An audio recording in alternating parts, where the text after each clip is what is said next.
And I got my hand drill. I went up in the kitchen and I said, hi, everybody. I'm drilling a hole through the window. He's outside putting up the antenna, leaning against the house and tying it there and sticking the goddamn cord in. Then we brought in a television set, stuck it right in the corner where the windows are there. Turned it on. What was on? Nothing? Snow? Oh, sure, everything was on. We had the aerial and everything. But what do you recall what you seen? What was that? No, No. didn't matter. Was Mom and the kids all surprised? Oh, yeah. Oh, yeah. You paid $300 for a TV in 1950s? $325. Jesus. You must have been out of your mind. That's a lot of money. No, it wasn't. Well, what year was this? 56? 52. 52? 52 or 53. I don't know what. 52. It was Let's see real close. 19-inch Get on to him. console. It was a console type. Yeah, all nice, built in a cabinet. Yeah. Admiral, that's what it was. So was this just a matter of keeping up with the Joneses? I got it. No. This You- was for my wife and kids' well-being. Don't forget, I was out of town for about 2 years. I get home on the weekend. And she had to manage with the kids. And then Where's the Zoom? when we got close enough I could drive, I was gone at 5 in the morning. Never got home till 7 at night. And took her in the wintertime, you're isolated here. She couldn't get out, couldn't go nowhere. You got a Myrtle story you can tell us just about Myrtle? Hey? You got a Myrtle story you can tell? Was she what? Just a story about Myrtle. Oh yeah, that's Yeah. about Myrtle. Yeah, tell us a Myrtle story. Well, that's a Myrtle story. She just perked right up. So you like the TV, did That was great. Well, sure she wanted a TV. She just says, how are we going to pay for it? I said, like, we pay for everything. We pay for it. It was That's all. on. It was on time, though, right? Everything was on Everything, time. okay. What are you talking about? I never paid cash for nothing. Okay. Christ, I Couldn't used- afford to pay I cash. used finance companies, mortgage companies. I had the equity. I didn't give a shit. That was their problem. If we went broke, we went broke. How long did it take you to pay off the TV? I don't know. Oh, Trish's being. I You couldn't tell just you. spoil it when you get it like that, honey. You can't be. Okay. I couldn't tell you. Have some fun with it. I didn't care. I signed a blank application form.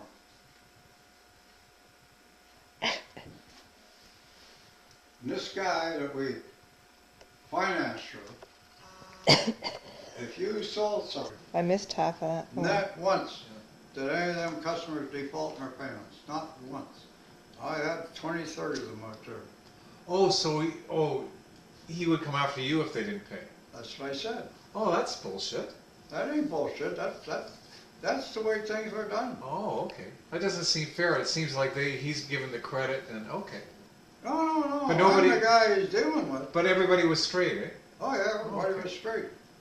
The only provision was, if they didn't make a payment, I was supposed to be notified. Then I had 30 days to either get them to pay or I had to pay that And payment. how many people? So the thing would be, if they defaulted, I would pay them out as the $15 a month. So he wouldn't come after me for the full amount. Were you ever on the hook? No, not once. Different generation. Some of them were World War I pensioners, and they signed their pension check over to him, and he managed their money. Sit down by your dad. Sit down by your dad. You get a nicer, believe me, honey, you get a nicer shot. Sit down by your dad. You know, you gotta quit giving me the finger. It's bad karma. You're gonna wear out the light. Or there was people living here, just old couple, no kids.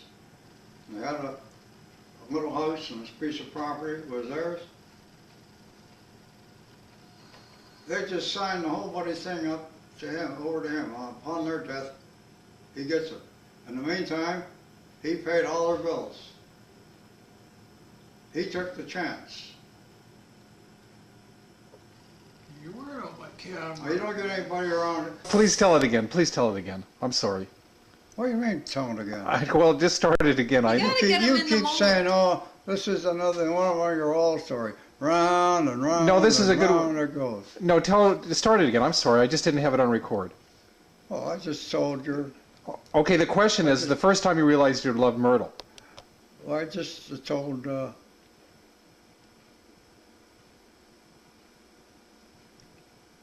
Trish. But the first time was when she whispered in my ear during a stupid game. And it was at her engagement party, which I was not too happy about at the time, but I was just slow. Did you know the fellow's name? Oh, yeah. Yeah, I know his name. Okay, keep it to yourself. I don't know whether he ever come back from the war. They were taken prisoner at Dieppe. The fiasco that the goddamn British generals, they wanted to test the strength of the coastal defenses, Germany from France.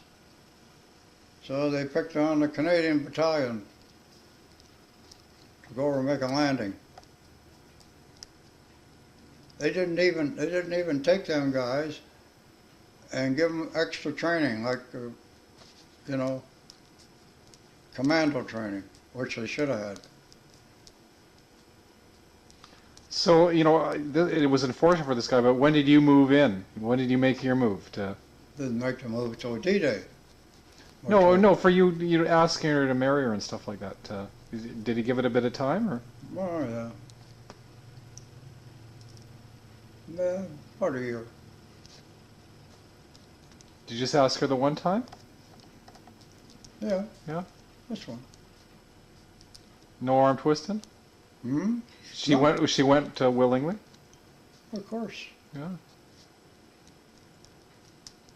Do you have any stories from the first year of your marriage?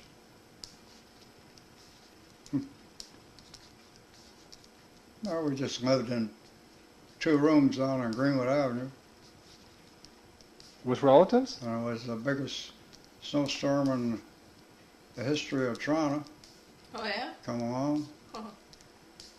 Yeah, there was 4 feet of snow. I had a garage in the back I rented, but for some stupid reason, it was snowing like hell. I had a hell of a time getting home. I was working till midnight. So I decided to put the buddy car in the garage and going down, had about that much clearance on each side down between the 2 houses. When I got up the next morning, looked out the back window, 4 feet of snow up against the door. I said, "Look, I'm not going to work today." Spend the day digging Hey, the your mother garden. said, "Oh, that's good. We'll go down the Danforth do some shopping." I said, "Yeah, well, we'll be walking down." "Why is that?" I said, "Take a look." Oh my gosh. So I phoned in, said, "Well, I won't be in for about a week." "What do you mean?" I said, "I'm snowed in." I says, "According to the radio, the only thing that's moving is the streetcars." "Well, we got some calls on streetcar lines. You can just take your hand till with you, and we'll pay for the streetcar. I'm off for a week." So we did. We walked down to the Danforth to the show. There was a little restaurant just around the corner from where we lived. There's a drugstore there and a grocery store.